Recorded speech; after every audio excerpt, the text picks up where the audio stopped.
गावोगावच्या ग्रामदैवतांचं दर्शन आपण रोज सकाळी 6 वाजता घेत आहोत आणि आजही अशाच एका ग्रामदैवतेचं दर्शन आपण घेणार आहोत। गावातील रूढी, परंपरा आणि संस्कृतींशी नाळ घट्ट करणारं नातं असतं ग्रामदैवत आणि हे नातंच आपल्या पूर्वजांच्या परंपरा आणि संस्कृती जपण्याचं काम करीत असतं। सोलापूर तालुक्यातील अकलूज या ठिकाणी काहीसं असंच एक ग्रामदैवत आहे, जे अकलूजकरांचं ग्रामदैवत असलं तरी देखील ही अंकलाई माता संपूर्ण महाराष्ट्रवासियांची माता आहे।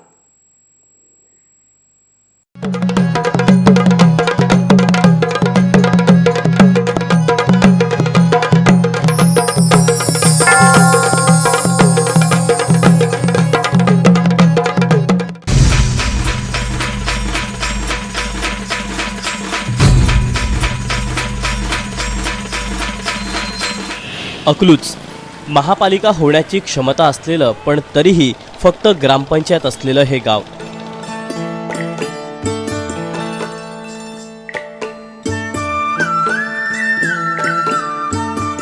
कोणत्याही मोठ्या शहराची स्पर्धा करणारं, शहरी सुखसोयी आणि गोंगाटात नीरा नदीच्या किनाऱ्यावरचं अकलाई मातेचं मंदिर सर्वांचंच लक्ष वेधून घेतं।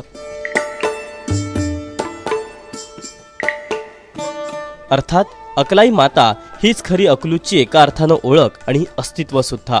अकलूजचं ग्रामदैवत असलेल्या अकलाई मातेच्या मंदिराच्या प्रवेशाच्या ठिकाणी भव्य कमान, अतिशय रेखीव आणि आकर्षक पद्धतीनं बांधलेलं दगडी मंदिर, उंच कळस पाहून भव्यतेची कल्पना येते। मंदिरासमोरची भव्य दगडी दीपमाळ, वाटेवर पायघड्या घातलेलं बारीक हिरवं गवत आणि पायऱ्या चढून गेल्यावर उभारलेला भव्य सभामंडप आणि गाभाऱ्यात अकलाई मातेची प्रसन्न मूर्ती, हे सगळं पाहता पाहता भान हरपून जातं। अकलाई मातेच्या इथल्या मंदिरात अनेक आख्यायिका असल्याचं दिसून येतं। अंकलेश्वर हा दानव ऋषीमुनींना त्रास देऊ लागल्यानंतर त्यांनी पार्वती मातेची आराधना केली आणि पार्वती मातेनं अकलाई देवीचं रूप घेऊन अंकलेश्वराचा या परिसरात वध केल्याची मूळ कथा सांगितली जाते। काशीखंडात देखील याबाबत उल्लेख आढळतो। महादेवांच्या मागे पार्वतीनं स्मशानात जाण्याचा हट्ट धरल्यावर तिला देवांनी परवानगी दिली आणि पार्वती माता या परिसरात आल्याचं सांगितलं जातं। हा संपूर्ण परिसर स्मशानभूमीचा असल्याचा उल्लेखही यात आहे। त्यामुळेच देवीच्या समोर या ठिकाणी महादेवाचा नंदी दिसतो। काही वर्षांपूर्वी नीरा नदीला पूर आला होता। यावेळी गायीच्या पायात काहीतरी अडकल्याचं गुराख्याला दिसलं।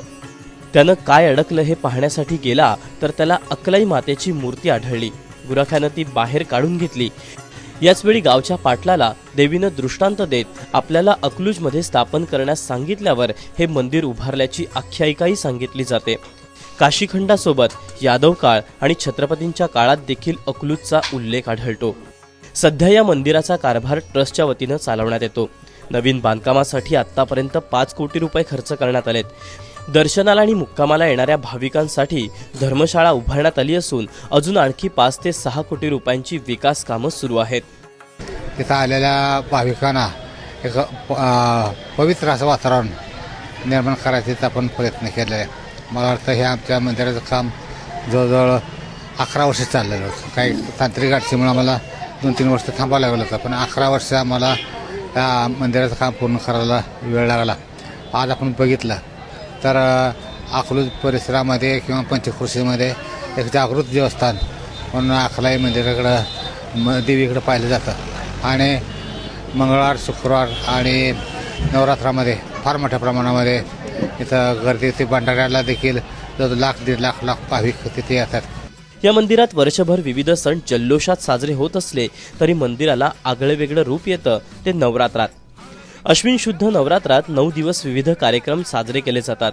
कोजागिरीपूर्वी 3 दिवस देवी मंचकी निद्रेला जाते आणि कोजागिरीला दुधाचा नैवेद्य दाखवून देवीला जागं करण्यात येतं। यानंतर होतो चैत्र शुद्ध नवरात्रात बिनशंकरी उत्सव। या दिवशी पंचक्रोशीतील भाविक देवीला 65 भाज्यांचा भोग लावतात। यानंतर संपूर्ण मंदिर आणि गाभारा या फळभाजणीला सजवला जातो। या काळात संपूर्ण मंदिर आणि देवीला वनदेवीचं रूप आलेलं दिसतं। त्रिपुरारी पौर्णिमेला मंदिरात दीपोत्सव साजरा केला जातो। या दिवशी संपूर्ण मंदिर हे दिव्यांच्या झगमगाटानं उजळून निघतं। गावाची मुख्य यात्रा भरते आषाढ गुरुपौर्णिमेला।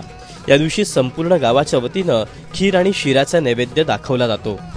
नवरात्र 9 दिवस अश्विन शुद्ध नवरात्र पण भरते इथं, परत चैत्र शुद्ध नवरात्र व इथं सगळ्यात मोठा कार्यक्रम म्हणजे बनशंकरी जी शाकंभरी उत्सव, त्यावेळी सर्व गाभाऱ्यात मंदिरात देवीच्या फळभाज्या असतात सर्व, कारण शाकंभरी देवीला भाज्यांचा नैवेद्य असतो.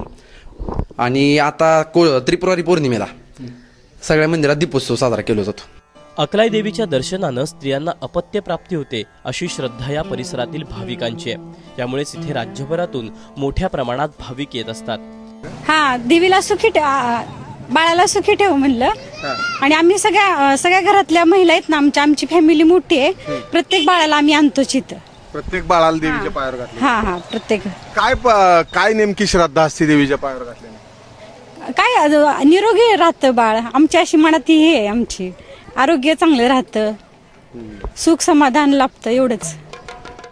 आध्यात्मिक आणि आदिभौतिक दृष्ट्याही संपन्न असलेल्या अकलाई देवीच्या दर्शनाला एकदा तरी जायलाच हवं. सुनील दिवाण, एबीपी माझा, अकलूज.